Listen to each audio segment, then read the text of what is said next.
Welcome to the Patchwork tutorial series. I am your host, Luther Banks. Today, I will be showing you how to export audio out of Logic Pro 10 for tracking and mixing. Before you open the original session, create a new folder with the artist name and song name if available. If not, use the information you have. The first thing we need to do is save a copy of the session because we don't want to make changes to the original.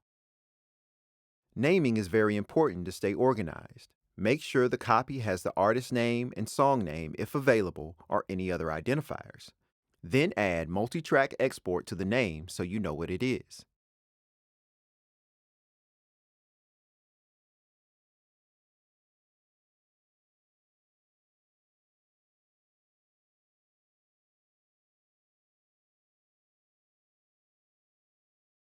After opening the multi-track export copy of the session, you will need to bounce the 2-track. Remove all plugins from the output track and make sure the output track is not peaking. Next, we will click the bounce button on the output track. Check the PCM and MP3 boxes, turn normalize off, make sure your start and end times are correct, and that the file type is interleaved.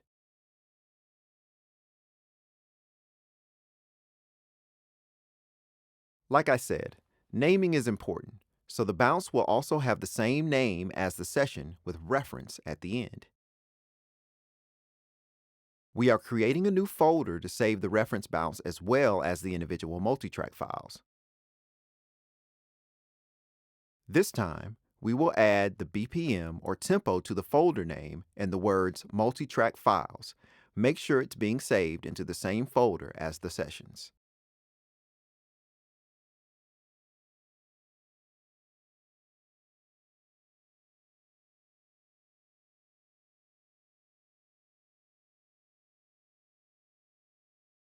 Next, I am checking to see if there are any unique plugins that give any instruments in the song its vibe and switch them off for now.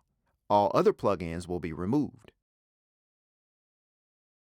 Also, I have spotted a track that's not being used, so we will delete it.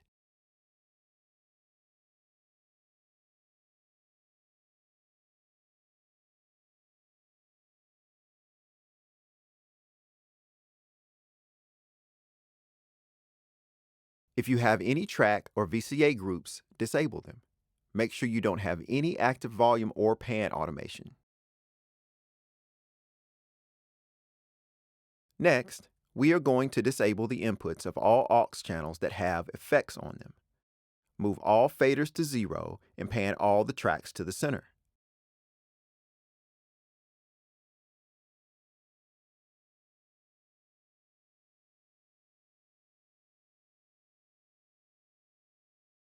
Make sure the tracks are named in the edit window, simple names that tell us what the sound or instrument is. Let's check levels. First, turn down your monitoring system's volume. Play the track and check the peak level on each fader. If one or more of the instruments are peaking in the red or yellow, select each fader one at a time and pull them down until all the peak levels are green.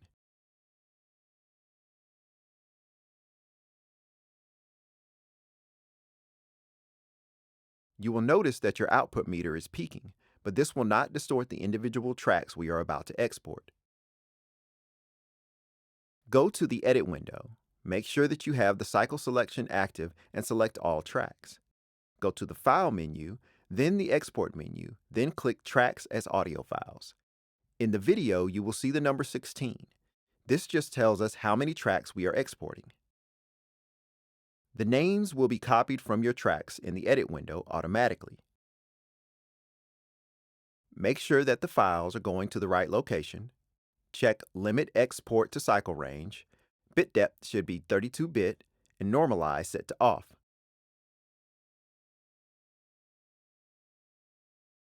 Once that's done, go back to the mixer window and reactivate the 2 plugins we kept.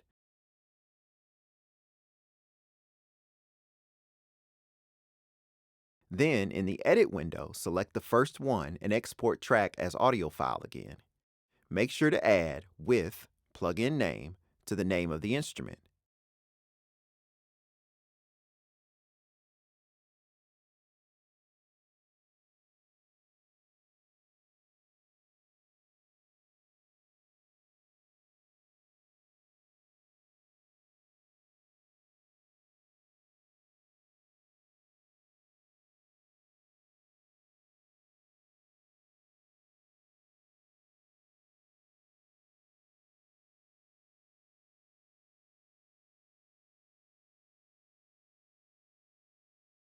After the instrument or instruments with plugins are exported, close Logic Pro 10 and navigate to the Multitrack Files folder.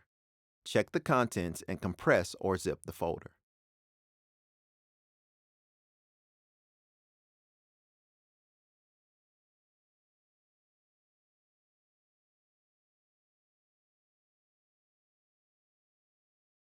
When booking your next tracking or mix session at Patchwork Recording Studios, do two things: request me and request a Senspace link to upload your files at least 24 hours before your session so that I can check and make sure that everything is ready. For more information on what you need for your next session at Patchwork Recording Studios, call 404-874-9880 or send an email to luther@patchwork.com. Sonically superior.